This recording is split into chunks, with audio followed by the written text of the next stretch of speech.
Hi everyone, welcome to Lobby Talks by Atollo. My name's James Lemon, the founder of Atollo, and we set up Lobby Talks to be a weekly discussion where the hospitality industry can come together and we can talk about rebuilding a stronger, more sustainable industry for hospitality. We invite Atollo's mentors to the stage and really just chat us through their hospitality journey, why they love it, what they do, and hopefully share some insights and tips for those of us looking at rebuilding hospitality, looking at building our careers in the industry. At any time, please do join myatollo.com. Atollo is a free community for everyone in hospitality to unlock their career potential, meet interesting mentors, share or read insights, attend events, discussions, ask questions.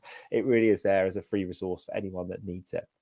We're now launching courses. So if you work in hospitality in London, do drop me a note on LinkedIn or on Atollo, as we've got free government funded courses that we're offering for first-time line managers and people just getting started in hospitality. It's a fun time and we'd love you to get involved.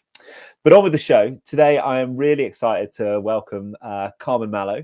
Carmen, welcome to Lobby Talks. Hi. Thank you, James. How are you? Yeah, very well, thanks. It's a busy week, but all good. How are you? I'm great. Yeah, thanks for having me today. I've heard really good things about Atollo, and I really wanted to take the opportunity to just chat with people about what I do and just share my experience in this great field. Excellent. Well, we Yeah. are lucky to have you here. So as you know, we're not meeting in spare rooms and home offices. Lobby Talks is all about getting back into hospitality. So we're meeting in a lobby of your choice. Where have you taken us to today?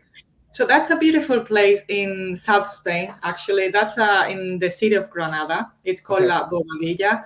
The reason why I pick in this one is because I remember when I finished university, I visited that place with my friends, right? And it's when I told them, guys, I think I want to be an entrepreneur. And, I had finished my studies, and in Spain, I was a bit, what shall I do? So I traveled with them and I said, okay, this is my opportunity. Essentially, I will be building my company. And then during that evening, I visited La Alhambra. I'm not sure if you know about that big palace fortress from the Islamic architecture, really beautiful. And This is when I got the inspiration. And I said, I'm moving to London and I'm going to start my career and do something different. Amazing. That sounds fab. But it's hilarious. You're in one of the most glamorous lobbies I think I've ever seen, and it just gave you the thought to move to London. I can't think why, but that's absolutely fab. And I think entrepreneurship is a really common path for hospitality, isn't it? It's really kind of you learn the skills of the industry, you see a whole range of interesting jobs, meet a load of interesting people, and then it really does create a great platform to do your own thing, to run your own business, which is I'm sure we'll be hearing a bit more about in the next 25 minutes or so. Absolutely. Good stuff. So look, our first section is called Your Career in 60 Seconds. And it's always tough. You've obviously done a huge amount in terms of your background, but are you up for the challenge, Carmen? Can you summarize your career that fast? Challenge. Yeah. Well, it's good I don't have 60 years of career, so I can just summarize hopefully in 60 or a couple of minutes. Go for it. So, well, that picture obviously is the beginning of my career in hospitality. I finished university. I studied economics in Spain and music as well. And then I said, I'm going to go to London. I landed here 11 years ago. And then I was thinking, okay, what can I do? As obviously I couldn't speak the language, and I applied for a couple of jobs, and I found my first job in Nando's, probably the job I will always remember. And then I improved a bit my English, and I said, okay, now I can do something else. So I started my career in hotels. I also did operations, and then I jumped to the revenue management center in Hilton. So that was a great experience. It taught me all I know about revenue management that then I could transfer to restaurants once I left the hotels, and I said, okay, let me go back to restaurants. And this is when I found the great opportunity at the Ivy Collection, a massive group of restaurants, that I joined when we were building the company from 12 restaurants to 40 plus. So that was a really key point in my career. And then, I learned all about market share and benchmarking, and I said, okay, how can I implement this into the restaurant industry? And this is when I started REMS. I started building a benchmarking tool that can help restaurants to see how the market operates, just to capture the opportunities. And here I am now building a company of my own. I love that. Absolutely brilliant, isn't it? Who'd have thought 10 years ago when you were kind of doing operational roles in Nando's, you suddenly have this amazing path where you see how a big hotel chain like Hilton does its analytics, does its revenue management, pop back into the restaurant world. And who doesn't know the Ivy collection, right? I mean, the journey they've had over the few years you were there was just phenomenal in terms of growth and quality and kind of reaching a bigger market. And I think when they hire me at the Ivy collection, it's probably they create this new role. They probably weren't sure about what are we going to do with you.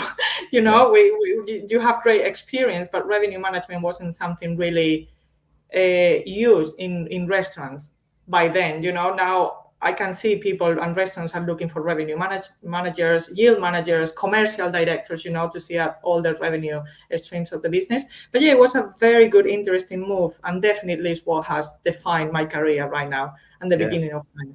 No, fantastic. What an interesting space. I mean, obviously, revenue management in hotels has come a really long way over the last 10 years with the introduction of technology and a real professionalization of the function. And yeah, it absolutely makes sense to me. Why haven't we been doing that in the restaurant space? So great to have you there pioneering. I'm sure people can come and find you if they've got to be like, oh, I hadn't really thought about yield and revenue management and don't really know what to do with that. It feels like great that we've now got some experts in the industry. Exactly. Thank you. Good stuff. Well, let's get into the fun stuff. So our next section is called Good Day, Bad Day. And we know that the highs and lows of hospitality can make for some great stories. So maybe you could take us through, the best bits, your best day, your worst day in hospitality. So my best day, I wouldn't define it as the best day, but probably one of the most memorable days I had. I was going to say, obviously, it's when I got my first job in Nando's. I will always mention this, but this is not I was proud of myself, but then I have this cool story to share when I work at the Hilton Hotel. So this was back in 2012, and I worked back then in reception as receptionist. And then the reception manager calls all the team and I say, guys, come here. We have somebody really influential that is coming to the hotel, and we all must preserve her identity because she is really important. And I'm like, oh, wow, okay. And then a couple of days later, they are like, Carmen, come here. This person is actually the Queen Sofia of Spain, your country. And I'm like, wow. So I felt like I was shaken. It's like, and because you are Spanish, you're gonna have to be in charge of the whole thing. So basically, I went up and I prepared the room with the assistant of the Queen. And funnily enough, she's like, Carmen, where are you from? And then I say, I'm from this little village in Spain. And she's like, where about? And I said, well, this village, the name. And she's like, oh my God, I can't believe it. My cousin is from there, And then, I was sitting there preparing the suite for the Queen, the former Queen of Spain, chatting to a person who had a cousin in my village, which is very small. And I'm like, what a world, And these are the things that hospitality can only give you.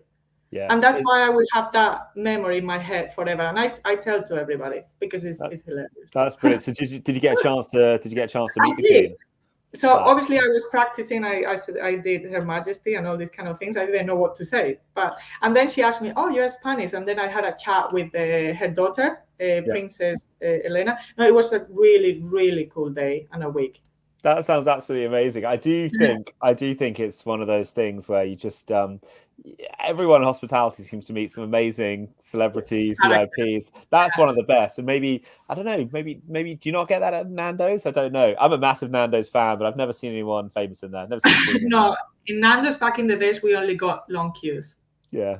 Oh, no, I'm a massive Nando's fan too, and I had later on in my career I had the opportunity to travel to fancy hotels, with Hilton, and obviously dine at fancy restaurants with Caprice.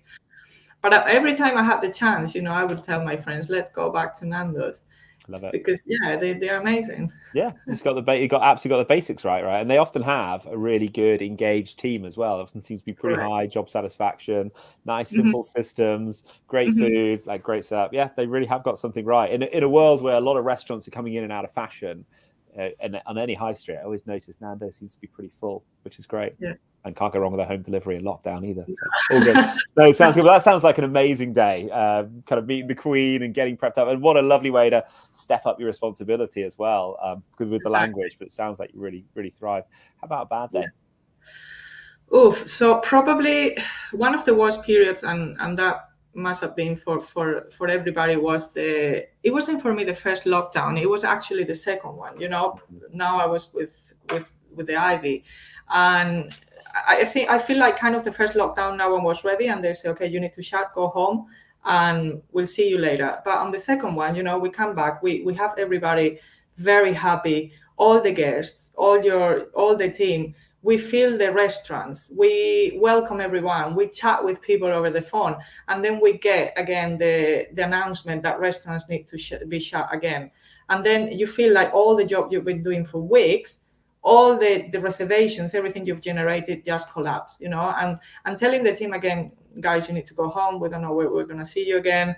That was pretty heartbreaking, and but I mean, on the other hand, we had inspiring people, and then we always felt we are like the musicians in the Titanic, Yeah. when you see that the boat is sinking and you have the group of musicians just playing there, hoping that things are going to get better, and then they still, and then we managed to turn the situation into a bit more of a cop fun. Or Yeah.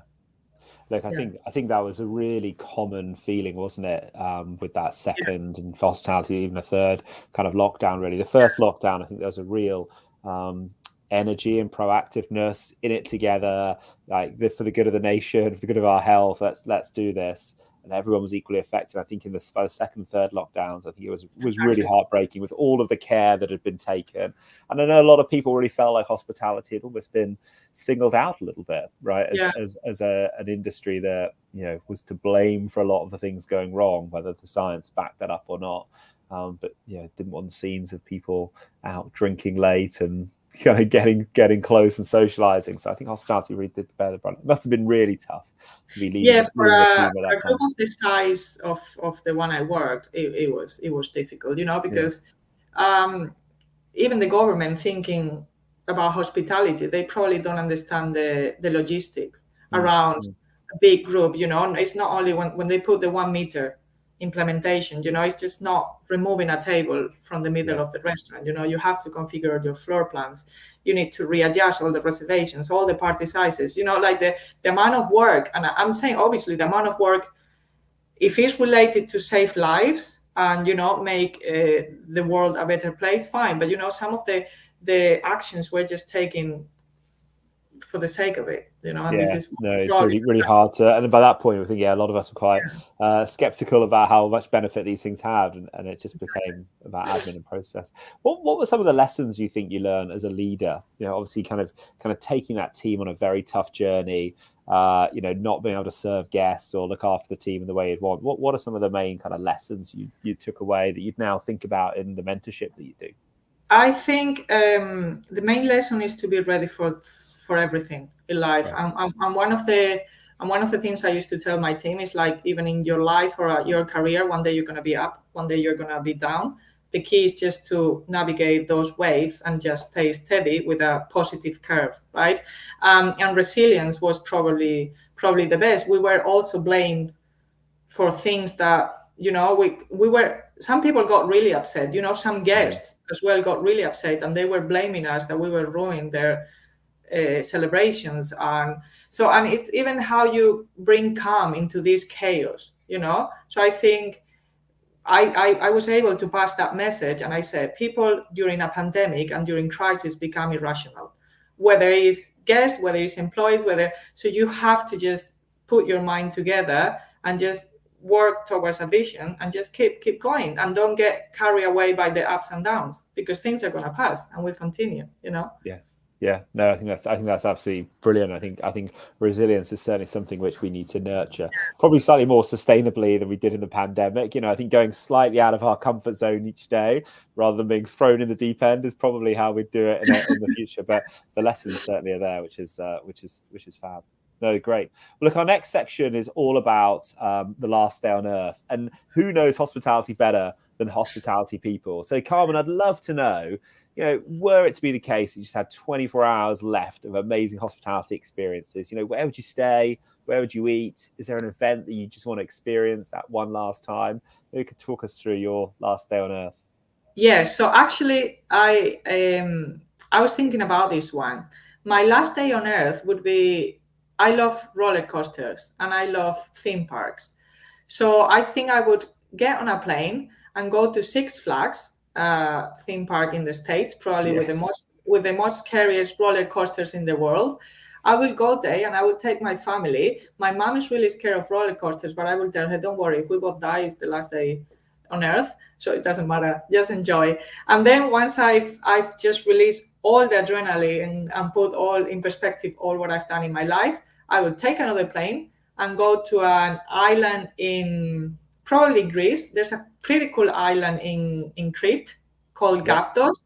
And then hopefully I will gather there with all the people I love, my friends, and we'll go and have food in a very tiny taberna, going back to the origins of, where I come from, like this, life together.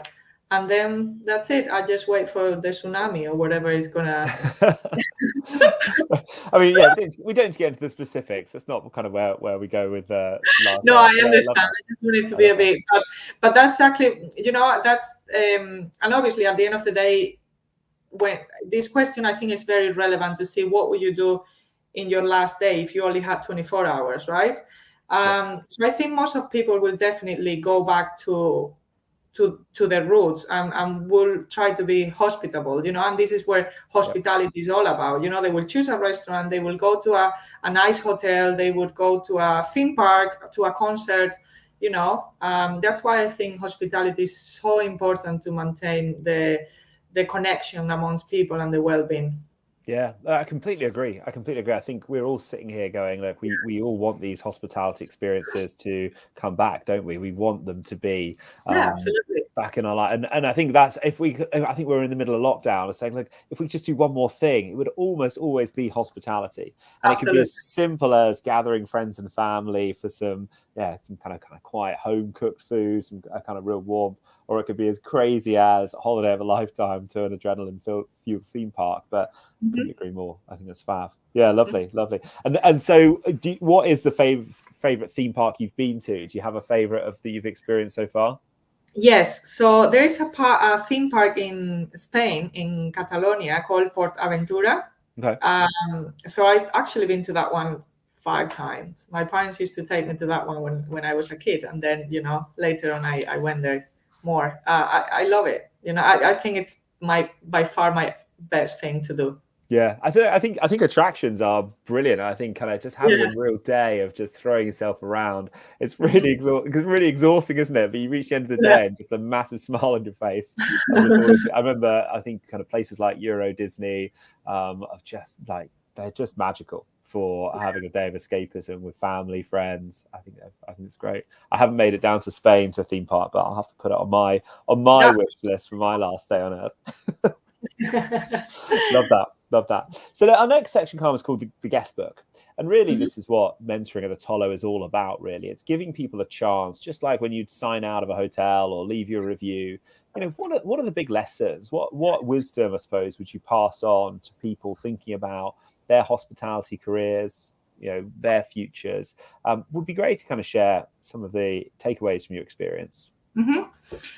So I think, well, hospitality is a tough industry. So it's definitely not for everybody. And if you have asked me back 12 years ago when I came here, that I would spend my time, helping restaurants to do better, I probably would have doubt, because I work in a bank before in Spain and I'm like, what am I gonna do in a restaurant? I thought restaurants were only, you would succeed if you are a good chef or you're a good operator. But then I started learning about different areas of the restaurant where people like me can actually do a living. And then this is what I would like to, my advice is like people that don't necessarily want to be an operator but want to be part of this fascinating industry. There are a lot of people with wonderful tech skills, data analytics, people with strong commercial backgrounds, that can put all the revenue streams together from the restaurant and just help this wonderful industry to become better and more efficient. And this is what I'm trying to do. Obviously, I think it's very important to experience the real guest journey, to be there, to work at the restaurants. But then it's all about how we uplift this industry now and make it in line with other hospitality industries like hotels and airlines, that they've been doing revenue management for years.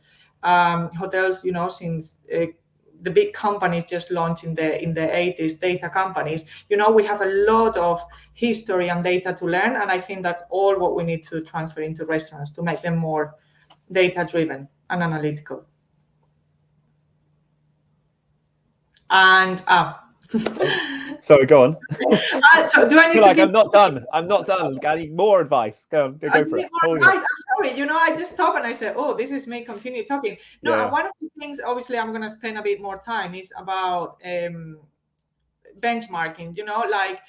When I speak to restaurants, and this is if obviously people from restaurants are listening, I think it's very important that we become a bit more globalized and we start looking at the performance, because essentially when you have somebody going to your restaurant, if you don't offer a great service, they're going to go somewhere else, so it's important to see what opportunities the market are offering for you, so you can say, okay, this is my opportunity on a Saturday, I'm going to try to capitalize more on it and just leave the Monday because there's simply not demand. So this is what I'm trying to do with the company I'm working on now, REMS Hospitality, which is expand and widen the visibility of restaurants in the market and just capture their opportunities and do better. I definitely want to unpick some of that. I think you made a great point at the start that you were working in restaurants and you could kind of see these other roles you could go and do next. One of the things we talk about at Atollo is that it's not always obvious in hospitality what to do next. You may have a great boss who nurtures you, inspires you, mentors you, and encourages you onto the next step. But I think a lot of people feel like they get left behind a little bit. You're Absolutely. Doing your current role, your boss isn't giving you those opportunities. So that's why we created Atollo. We wanted to be that space where we could say, hey, here's some other options. Here's what the industry's up to. And here's some people you can learn from.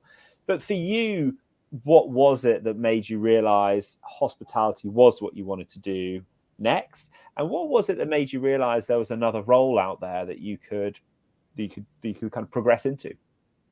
Well, hospitality, the fact that I realized I could continue my career in hospitality is what I said, that just figure it out that hospitality is not only about cooking.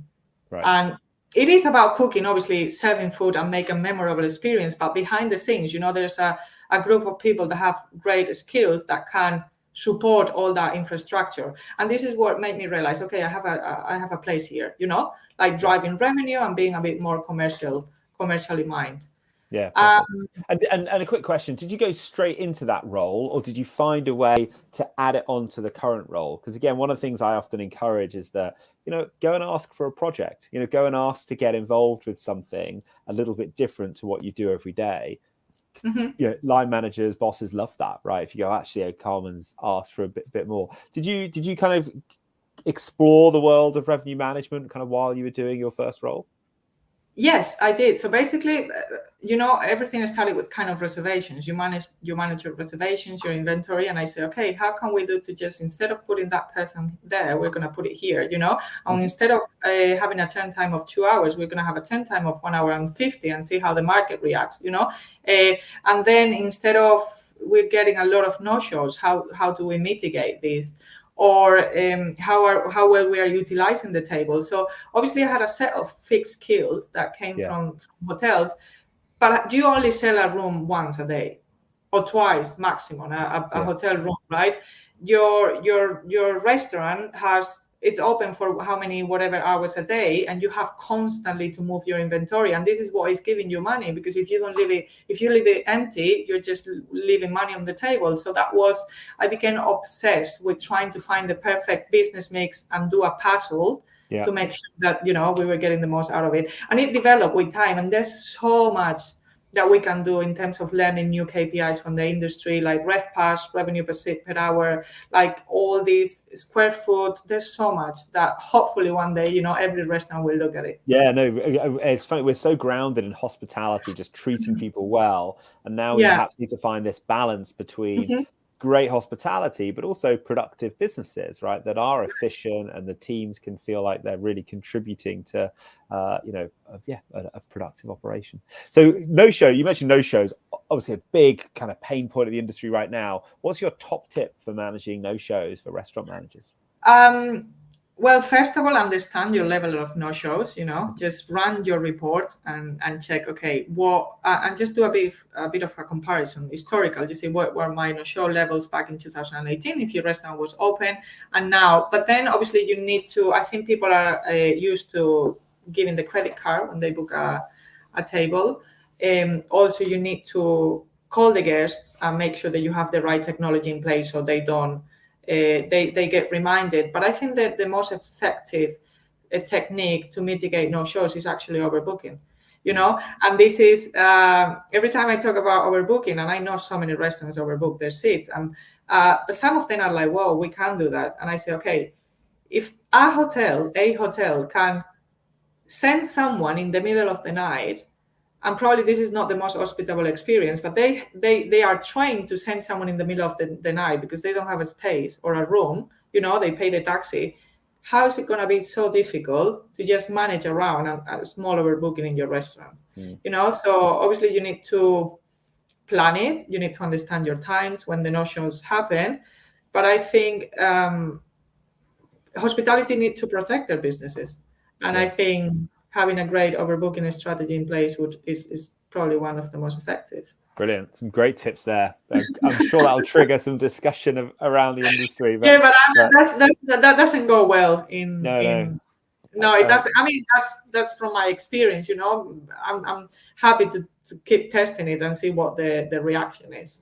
Yeah. No, love it. No, that sounds good. And then, so obviously, it sounds like you're on this mission now to really get the business thinking about metrics, performance, revenues. I think that's fantastic and can be a huge help to people rebuilding their profits, rebuilding their teams. What's your top tip for getting started? If people are watching this now live or on demand, and they want to kind of think, well, actually, I'd like to learn some of these skills. Where can people go to start picking up some of the skills that you were introduced to around revenue management in restaurants? Well, if they really want to learn about revenue management, they can go and explore any of the companies that provide revenue management for hotels, like OTA, Insights, STR. They provide enormous amount of free material. This is what I keep learning, because I left hotels a while ago, so I want to keep upgrading myself. Yep. And definitely they can read what I write. I now I have a lot of time to write a lot about optimization in restaurants, so they can visit my website, REMS Hospitality. They can go and check out the blog. I also upload a lot of things on LinkedIn because I do a lot of reading now. Yeah. Try to be in tune with what's going on in the world. Also airlines. I read a lot about airlines, how they optimize the space, the flights. It's very interesting. Yeah. So just get started, learn from other industries like airlines and hotels that it's more established. And connect to people. I had a friend yesterday that working at hotels that asked me, Carmen, I think we're going to start looking at F&B outlets in the hotels. Mm-hmm. What can I do? And I said, so I share a presentation with her, and I said, okay, maybe if you are ready, we can have a chat, and I can teach you some of the KPIs for restaurants. Yeah, love it. Fantastic. And obviously people can come and find you on LinkedIn, on Atollo. And I think that would be a great place to get the journey started. We'll definitely talk about how you can get some of your content onto Atollo and really start to kind of champion that message, because it feels like, rebuilding this industry's revenues and bottom line is a top priority right alongside supporting its talent. And you can't have one without the other. So it's a really important discussion to have. Thank you so much for joining us. Unfortunately, we've kind of reached the end of our time together, the checkout, as it were. But it's absolutely fantastic to hear more about revenue management and your journey in hospitality. I love the way you've gone from frontline operations in Nando's through the world of hotels, became more analytical, and then running kind of parts of the IV and the Caprice Holdings collection. And now, finally, you're kind of achieving your entrepreneurial dream. So huge congrats, Carmen, on the journey. I'm sure it hasn't been easy, but thanks so much for coming and spending your time with us. You're very welcome. It's been amazing. I hope to chat soon. Yeah, I'm sure we will be. I'm sure we will be. And for those of you listening and watching, you can find Carmen and nearly 100 other mentors on Atollo. It's completely free to join and create a profile. Carmen's one of our mentors who shares time each month helping out. So please do kind of come and join the conversation. Next week, I'm with Frank Kermarak. So Frank is an industry commercial leader. He's worked at brands like IHG. He's been a chief commercial officer. He's traveled the world across Europe and the UK. And he's here to share kind of view from the top, really. What's it like running hospitality organizations from the top? What's it like climbing that career ladder and sharing his top tips as a Atollo mentor as we all think about what's next for our careers. So that should be a really fun one. But for now, please join me in thanking Carmen for sharing her time with us. It's been great. Stay safe and look forward to seeing you all on Atollo. Thanks a lot. All the best. Bye.